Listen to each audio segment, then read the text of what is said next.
에두아르트 투르나이젠의 도스토옙스키 지옥으로 추락하는 이들을 위한 신학 제1장 인간이란 무엇인가. 안전한 인간성의 세계, 예컨대 전쟁이라는 것을 모르는 평온한 바닷가의 세계에만 머무르던 사람이 도스토옙스키를 만난다면 그는 자기가 여태껏 강아지나 고양이, 닭이나 말 같은 가축들이나 보면서 살았는데 갑자기 야생의 세계가 눈앞에 펼쳐지는 듯한 느낌이 들 것이다. 아무것도 예상하지 못한 상태에서 전혀 길들여지지 않은 맹수들과 마주한 느낌이랄까. 느닷없이 제규어, 퓨마, 호랑이, 악어가 나타난다. 뱀들이 우글거리고 독수리와 콘도르 떼가 어지럽게 날개를 퍼덕인다. 아직 제압되지도 포획되지도 갇히지도 않고 수백 겹의 안전장치로 마비되거나 속박되지도 않은 자연의 섬뜩한 광포함, 생소함, 불가사의함이 그를 사로잡는다. 그는 원시의 영역에 발을 디뎌 놓은 것이다.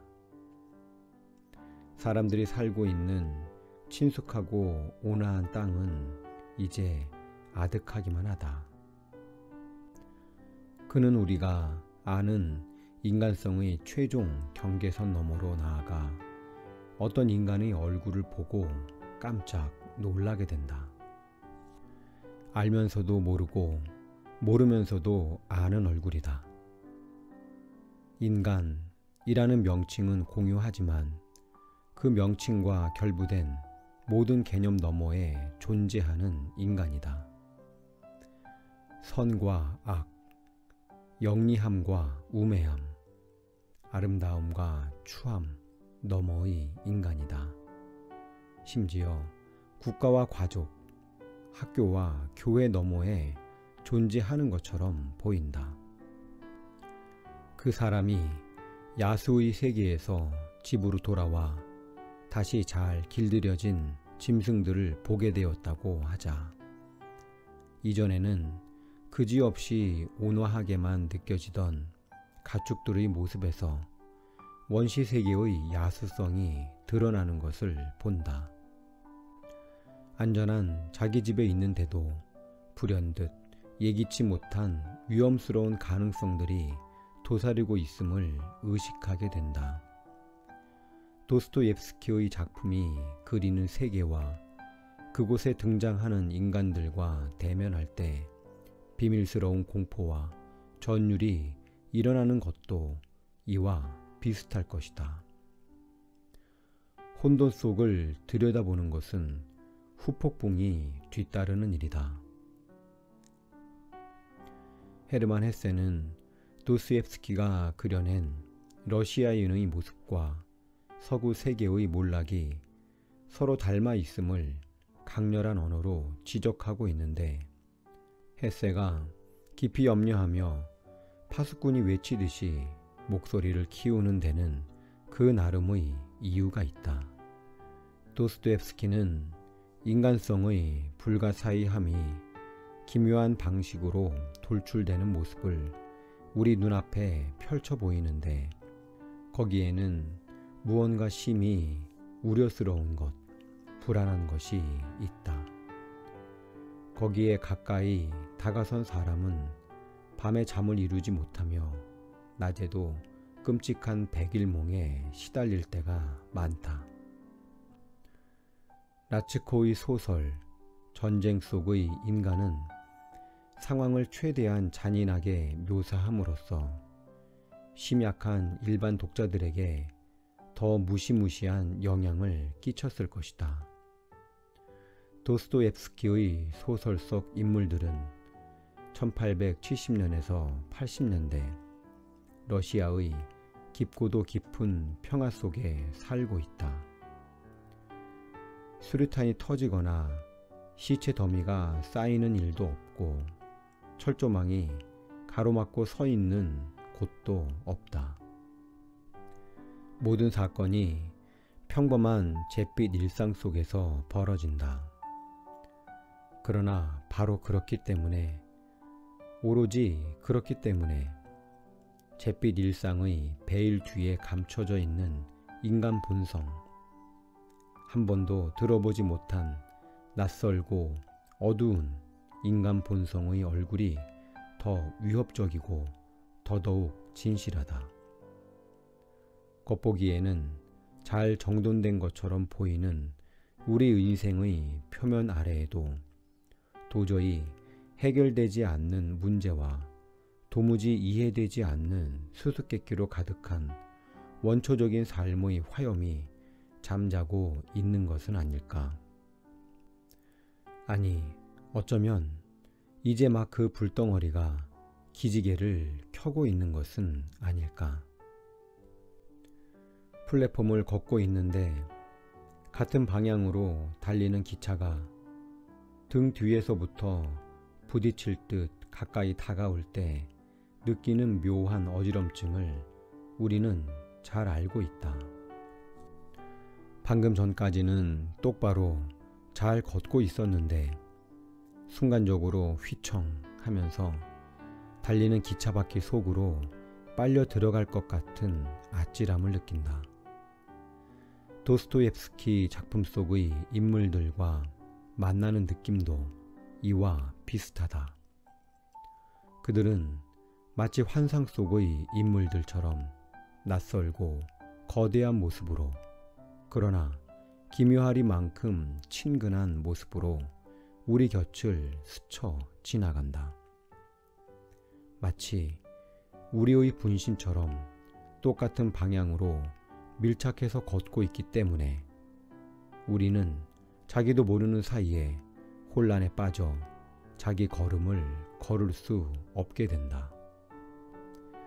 우리는 그 인물들과 절대로 얽히고 싶지 않지만 그럴 수가 없다.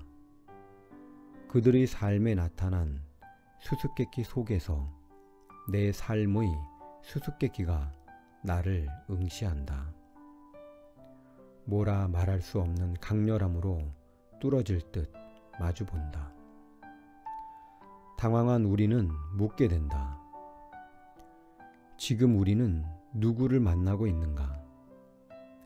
물론 우리는 묻기 전에 이미 알고 있다.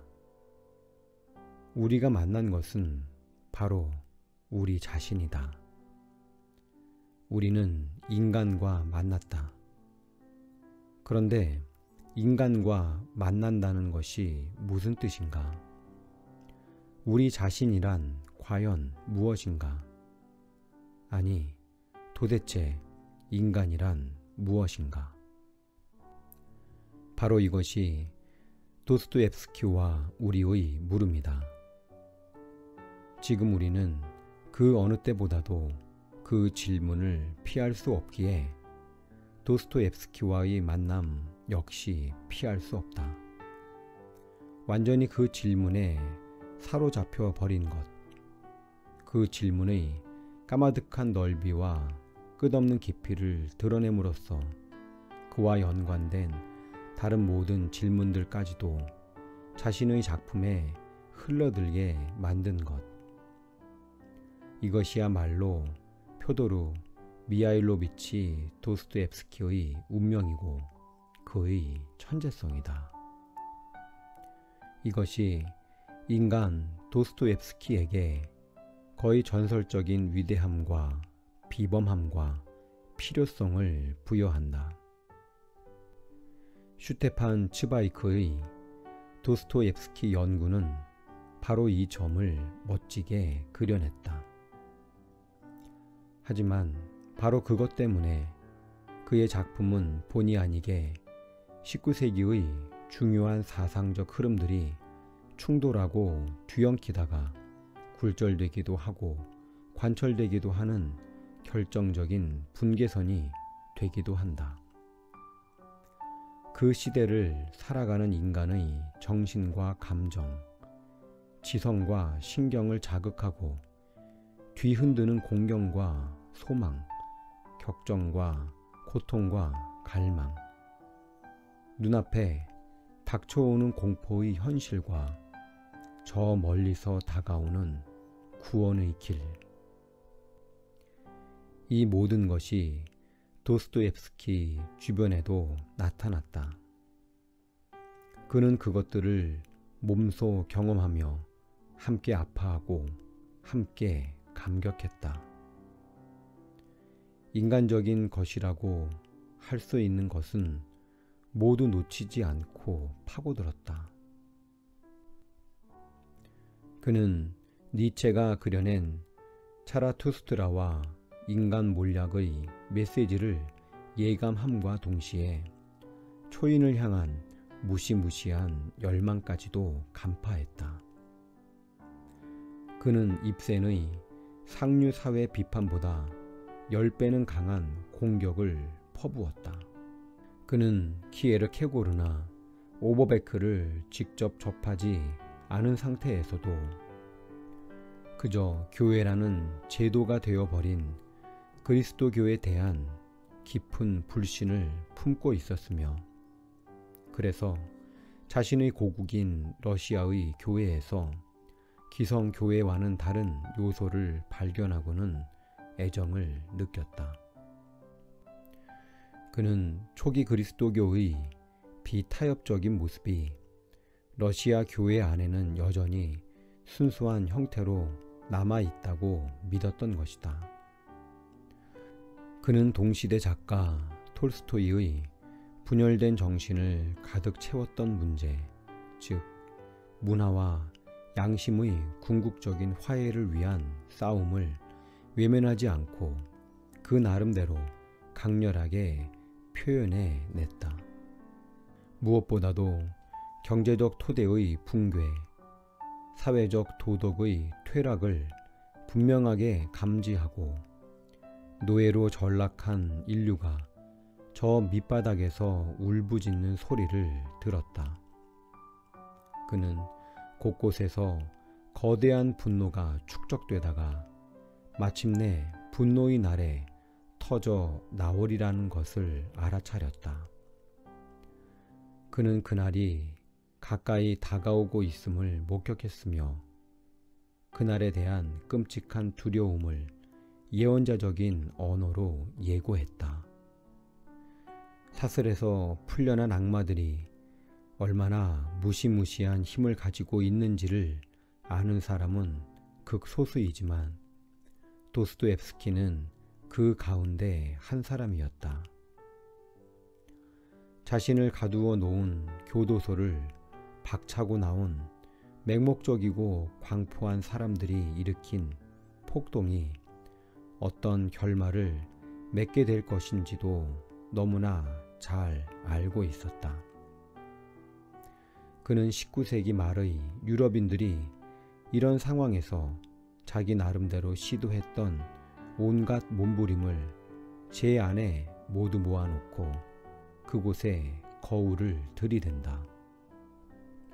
누구든지 그 거울을 들여다보는 사람은 전쟁과 혁명의 낭떠러지를 향해 내달리고 있는 이 불행한 시대에 드리워진 이루 말할 수 없는 불안, 깊은 의심, 고통과 고집, 무엇으로도 채울 수 없는 갈망을 보게 된다. 도스토옙스키는 현실 한복판에서 그 현실을 이야기로 만들었다. 우리가 그 시대의 수수께끼를 가장 강렬한 형태로 형상화한 사람을 보면서 그들이 왠지 도스토옙스키의 작품 속 인물 같다는 느낌을 받는 것은 결코 우연이 아니다. 그만큼 그는 시대의 흐름을 낱낱이 관찰하고 파악한 후에 그것을 마법반지 속에, 즉 자신의 위대한 작품 속에 집어넣은 것이다. 그렇다고 도스토옙스키가 역사가였던 것은 아니다. 역사가라는 직업과는 거리가 먼 사람이었다. 19세기에 대해서 연구 비슷한 것도 시도해 본 적이 없으며 외국어를 제대로 공부해 본 적도 없었다. 여행은 많이 했지만 그의 시선은 이상하리만큼 내면을 향해 있었다. 바깥 세상에 대해서는 마치 몽유병 환자처럼 폐쇄된 시선을 갖고 있었다. 그는 외국을 여행하면서 신문을 많이 읽었지만 거의 대부분 러시아로 된 것이었다.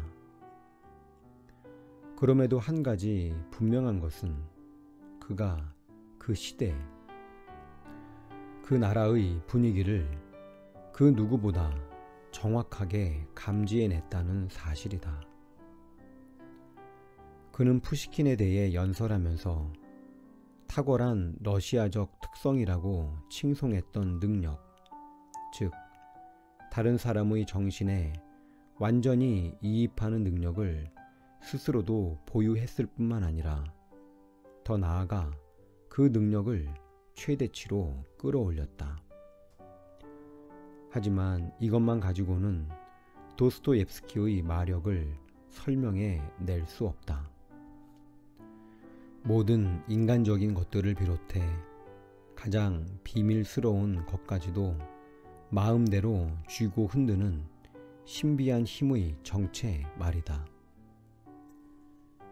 도스토옙스키의 비밀은 온갖 비밀스러운 것을 알아맞히거나 온갖 감춰진 것들을 알아내는 능력이 아니다.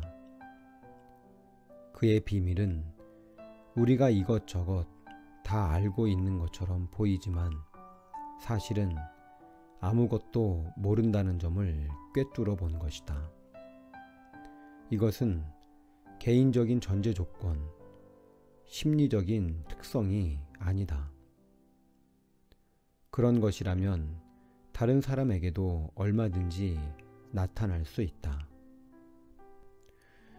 도스옙스키의 비밀을 카를 뇌첼이 아무런 전제 조건 없음이라고 지적한 것이다. 그의 비밀은 다름 아닌 그의 질문, 즉 인간에 대한 질문이었다. 그에게는 모든 것의 근본 동기를 낱낱이 파헤치려는 열망, 그 무한하고 집요하며 위대한 단 하나의 열망이 있었다.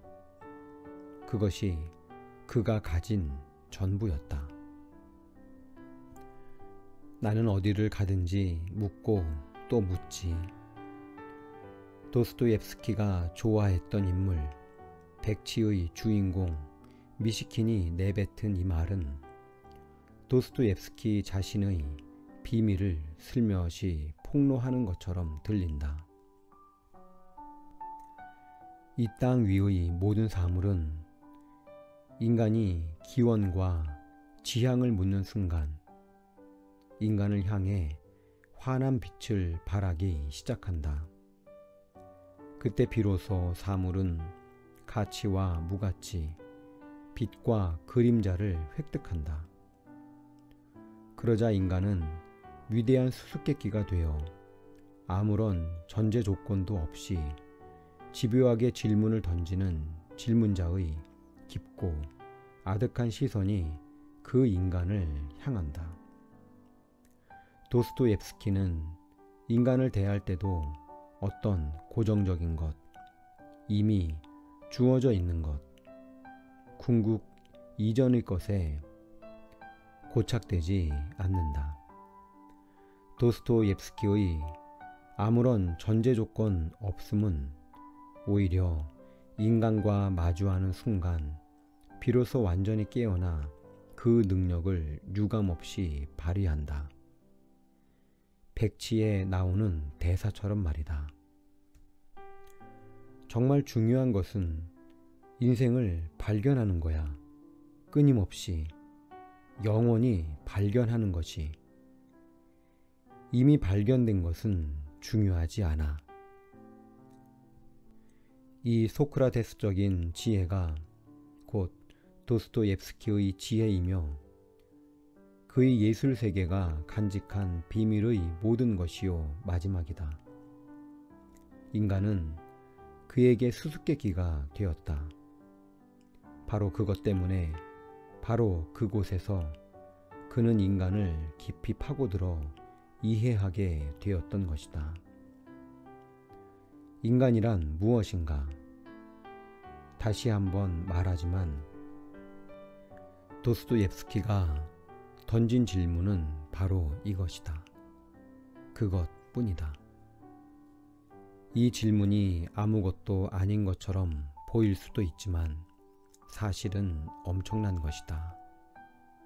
정말 제대로만 묻는다면 이 질문이야말로 단순히 질문이 아니라 이미 해답이라는 사실을 똑똑히 보여준 사람, 그가 바로 도스토옙스키다. 그는 자신의 작품에 등장하는 수많은 인물들을 통해 분석의 지하 갱도를 파내려 간다. 무자비한 날카로움으로 가장 비밀스러운 시면까지 최후의 경계선까지 파고 들어간다. 그는 훗날 정신 분석학에 의해 폭로될 극단적인 심리까지도 일찌감치 파헤쳐 놓는다. 인간 존재의 비밀을 거리낌 없이 곧바로 파악할 수 있다고 생각하는 일체의 나이브한 직접성은 낙엽이 우수수 떨어지듯 허물어져 내리고 그 위에 드리워졌던 광채와 매력도 모두 사라져버린다. 인간의 종말은 도스토옙스키가 인간과 함께 걸었던 모든 여행의 종말이다. 그러나 그의 작품은 강력하고 최종적인 종합의 빛, 그 신비롭고 초월적인 빛 속에서 점점 환해진다. 소설의 결말은 몰락이 아니다. 악마의 놀림거리로 전락한 인간을 향해 한바탕 퍼붓는 조롱도 아니다. 그 결말은 도무지 그 이유를 알 수 없는 승리의 외침, 부활이다. 그들은 말을 하고 싶었지만 할 수가 없었다. 두 사람의 눈에는 눈물이 그렁그렁했다. 두 사람은 창백하게 야위어 있었다.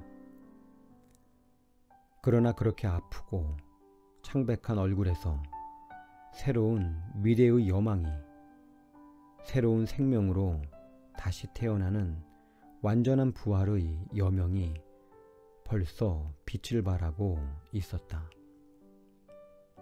이것이 죄와 벌의 마지막 문장이다.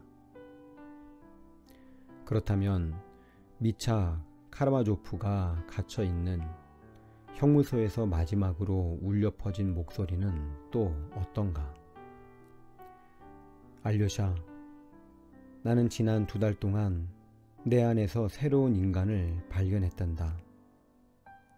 내 안에서 새로운 인간이 부활했어.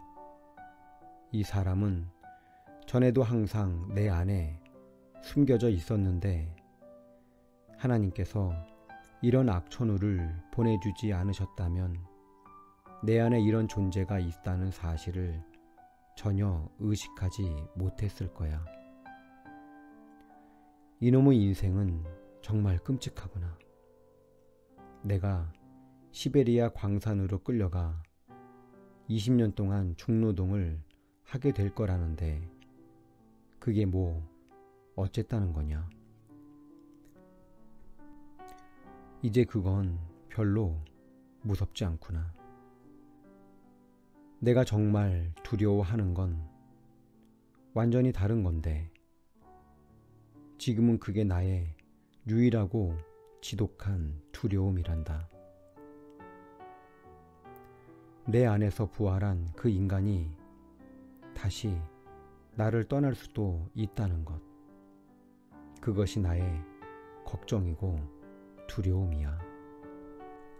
미차의 분석이 끝까지 파고 들어간 곳, 가장 어두운 심연.